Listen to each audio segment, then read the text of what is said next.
Russia hacking the election to elect Trump is the end of our democracy. Votes were definitely affected. Russia hacked the election to tilt it to Mr. Trump. The Russians definitively hacked the election. Russia did hack the election. No doubt. The Russians hacked the election. Yes, Russia hacked the election. Fact, Russia hacked the election. President-elect Donald Trump still not sounding convinced that Russia hacked the election. The president does not want to come to terms with the fact that the Russians hacked the election. President Trump says he still wonders if the Russians hacked the election. If you can get him to accept that Russia hacked the election, see if you can get him to accept who won the Civil War. If he admits it, it casts a shadow on his victory over Hillary Clinton. Russia hacked the election. Russia hacked the election. Russia hacked the election. Russia hacked the election. Let's be clear, Russia hacked the election. Definitively, Russia hacked the election, and Russia is doing it again now. Election-related cyber hacking. Cyber hacking of U.S. elections. Cyber hacking of the election. Russia was cyber hacking the election. Russia was cyber hacking the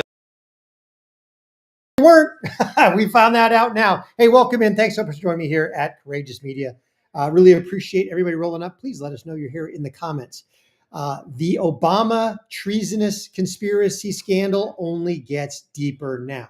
We are waiting for DNI Tulsi Gabbard to release some of the whistleblower information that she's got. Evidently, people signing affidavits even now, letting people know that they are not down with what Obama did. The huge document release that she did yesterday, which pinpoints when in a December inner circle meeting, Obama basically said change the intelligence assessment. All these things are coming to light. But now it has gotten even bigger. A, because Trump has weighed in on it. We're going to check in with that. And now more revelations that point towards more foreign agent spying under the Obama/Biden regimes. I remember under Biden, we had Russian spy balloons basically floating over the U.S. No pushback, no nothing, not shot down, not even a strongly worded letter to the Chinese Communist Party from the Biden administration. No. But now it gets even worse. Now we find out just how deep Obama himself let the Chinese in to our infrastructure.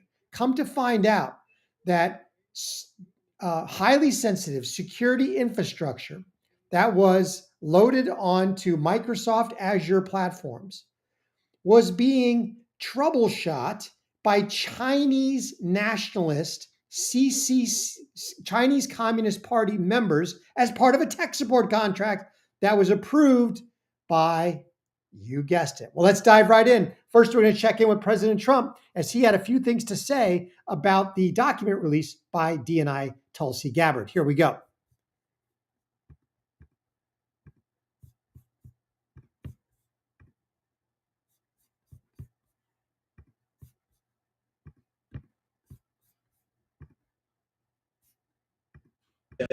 Tulsi Gabbard has submitted a criminal referral to the Department of Justice. From your perspective, who should the DOJ target as part of their investigation? What specific figures in the Obama administration? Well, based on what I read, and I read pretty much what you read, it would be President Obama. He started it.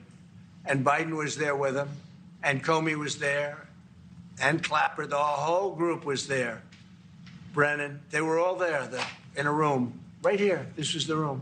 This is much more beautiful than it was then, but that's okay. I have nice pictures up. They came out of the vaults. They were in there for 100 years. This is much more beautiful.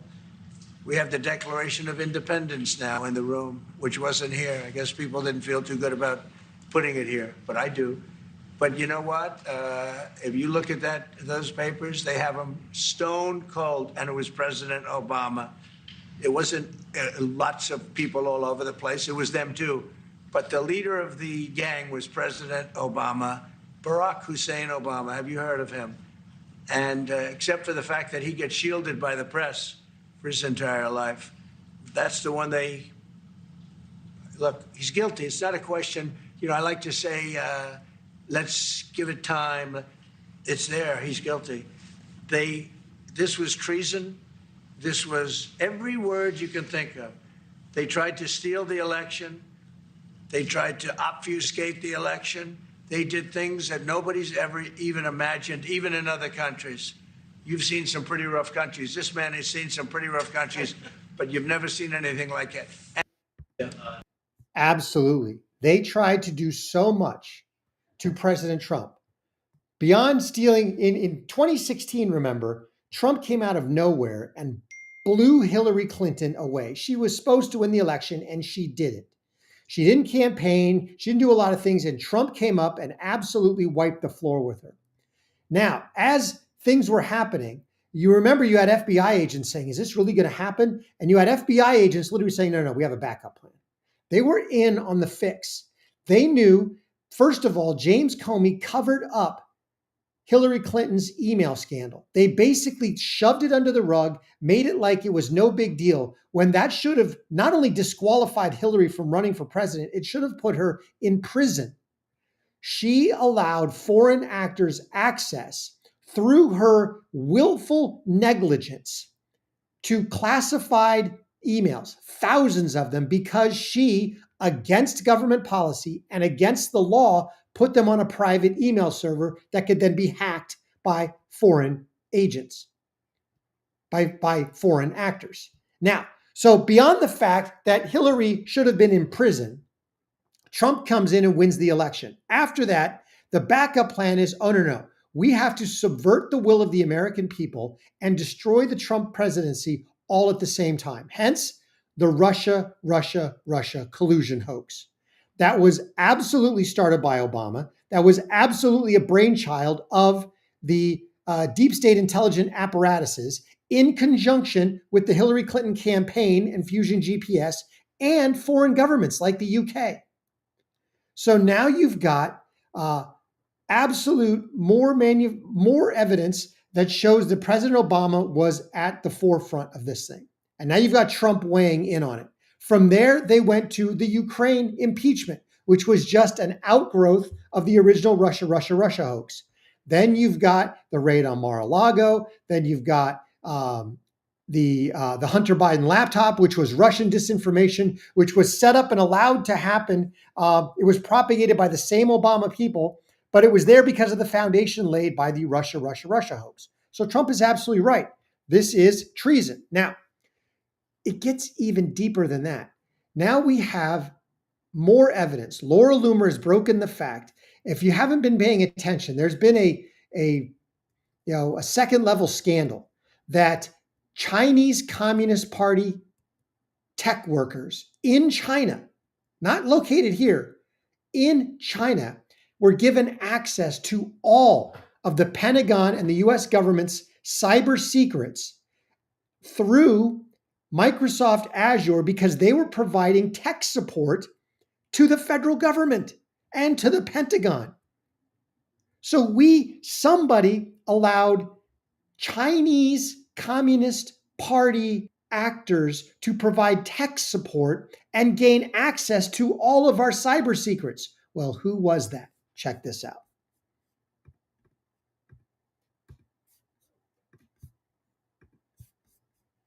Didn't somebody during the Obama administration have to sign off on allowing for foreign nationals to be involved in this database? Because surely there was some type of disclosure with Microsoft when they, signed this contract with our federal government that the tech support was going to be carried out by foreign nationals. So who within our government granted authorization to allow for foreign nationals to participate? I mean, this is something that would have required, I imagine, right, authorization at the highest levels of the United States government. Yeah. So when that interview in 2016, I asked that same exact question, like who the approval authority for this was. I was very curious. And I raised all the red flags that I, have been raising here. I raised with Insight Global as well. Told them all about what this was and red flags I discovered, etc. And I also asked them, do you know who the approval authority for this is? Do you have the documentation and paperwork? And they were like, oh, we don't have this yet. But they kept assuring me they would let me know, and they didn't, up until I came back in 2020. But That was a question that was heavy with me, was who the hell signed off on this from 2016 until 2020 or so. 2020 is when I came, I was had somebody from Inside Global reach out to me and asking me if I would want to come on the team as the principal software developer. Streamlining the escort process, going into KQL or Kusto query language, similar to SQL, doing a whole bunch of stuff, coming up with custom apps, PTO, etc., you name it. But when I came on board and was doing the onboarding, then I got to see who the approval authority was. And it was Barack Obama's name and signature on all of it. He was the person that authorized everything, all of it, across the board. Nobody else, just him. And what year did he authorize this? So the agreements, and there's a number of them. They stretch between 2014 and 2016. I'm assuming that there was probably additional agreements made with other companies, an extension of this agreement with Microsoft, because it's known that Amazon has also got their own escort team, secured escort team, doing the same thing. Don't know if they got personnel working out of China, but they are escorting in uncleared personnel. So, and then there's other companies like Oracle, where somebody came out on one of the comments and said, I know of at least 2 escorts working for Oracle doing the same thing. So those agreements were probably also signed off on by Obama while he was in office. Wow. So now you've got one of the largest cyber scandals in terms of, we find out that Chinese Communist Party actors have access to all government secrets through tech support via Microsoft, now Amazon, also Oracle, and it was all signed off on by none other than President Obama himself. Not an underling, not an oops, this was a mistake. No, this was clearly intentional and premeditated. Now, beyond that, so talking about foreign government spying, you've got that, and you've also got new revelations through the DNI declassified documents that President Obama also authorized another foreign government, in this case, the United Kingdom, to spy on President Trump. You've got the document right here signed off on that shows right here, Boris Johnson. Document below shows Susan Rice requested the continued surveillance, aka spying. So you've got President Obama through Susan Rice essentially authorizing and asking a foreign government to spy on, at that point, it was a president-elect and then a sitting US president. I think nothing is more apropos finding about all these revelations about Obama than to look at this very famous scene from one of his inauguration days, when his wife leans over and says, all this for a damn flag, for a country that they couldn't stand, for a country that they hated, elected them to office. And now we are stuck with this nonsense. We are stuck with the changes, the fundamental transformation he promised. President Obama delivered. It just wasn't the fundamental change that everybody thought they were getting. They thought they were getting somebody who loved America, who was transforming America into the country it was always supposed to be. No, no, no. He was fundamentally transforming America into a Marxist shithole, frankly. Now, one last story, because now all of these revelations and other things have brought one of the Bidens out of hiding. And we've got a full-fledged Obama-Biden civil war. Because remember, Obama and Biden can't stand each other. Well, now that Obama is on the hot seat, it emboldened Hunter Biden to come out and defend his father. And so this thing is going to get even wackier. Check this out from Jesse Waters. This is great stuff. This actually makes me laugh. At the end of all this, which infuriates me, this actually makes me laugh. Here we go. Happy one-year anniversary to the day Democrats pulled off the coup of the century. They thought 86ing Joe from the ticket would erase his wretched legacy and make room for fresh blood to take out Trump. But neither of those things wound up happening. You know, in ancient Roman times, when emperors had their rivals taken out, they would make sure to have their whole families killed too, especially the sons, because the sons will make it their life's duty to avenge their father's death. The machine may have killed the big guy, but Hunter is very much alive, and he's out for blood. The first son on his revenge tour. First stop, George Clooney. Him, and everybody around him. I don't have to be nice. Number one, I agree with Quentin Tarantino. George Clooney is not a actor. You, what do you have to do with anything? Why do I have to listen to you? What right do you have to step on a man who's given 52 years of his life to the service of this country and decide that you, George Clooney, are going to take out basically a full-page ad in the New York Times to undermine the president? Oh, man, he was just getting started. Next up, James Carville and the entire Obama cabal that thought they could puppeteer the party from off stage. And James Carville, who hasn't run a race in 40 years, and David Axelrod, who had one success in his political life, and that was Barack Obama. And that was because of Barack Obama, not because of David Axelrod. And David Plouffe, and all of these guys, and the Pod Save America guys, who were junior speechwriters in, on Barack Obama's Senate staff, who have been dining out on the relationship with him for years, making millions of dollars. The Anita Dunns of the world, who's made $40, $50 million off the Democratic Party. They're all going to insert their judgment over a man who has figured out, unlike anybody else, how to get elected to the United States Senate over 7 times. Hunter isn't just trying to bury Obama's people. He went on another podcast and crucified the Messiah himself. We all talk about the incredible popularity of Barack Obama. Barack Obama never got more than 69 million votes. My dad got 81 million votes. What is the one thing that drives Obama more crazy about my dad than anything? It's when he sits around and he continues to talk to people in a crowd, because then he can't also leave the stage at the same time. That's exactly and he never likes hanging around. He doesn't. He doesn't like taking it. He doesn't like rope lines. He doesn't like to take the pictures. Then Hunter name-checked Chuck and Nancy, saying the Democrat Party has been hijacked by rich white elites with no respect for his dad's blue-collar roots. What the Democratic Party proved is they have no guts. I mean, by the way, I say party.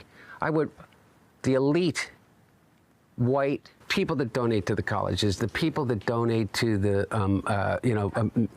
multi-million-dollar checks to the DNC and the DCCC and the DSCC, the Schumer people and the Pelosi people and those people, the controlling interest of the corporate side of the Democratic Party. The old white elites big-footed Biden out of the race, but that was only half the battle. They didn't want Kamala to be the nominee, but Harris had the last laugh. You know who did not want Kamala Harris to be president and did not want her to be the nominee? Nancy Pelosi didn't want her to be. None of Nancy Pelosi's people wanted her to be. They wanted an open convention. They wanted a floor fight. They wanted I don't know what the hell they wanted, but they wanted to be the ones to anoint whoever they were going to anoint to become the next president of the United States.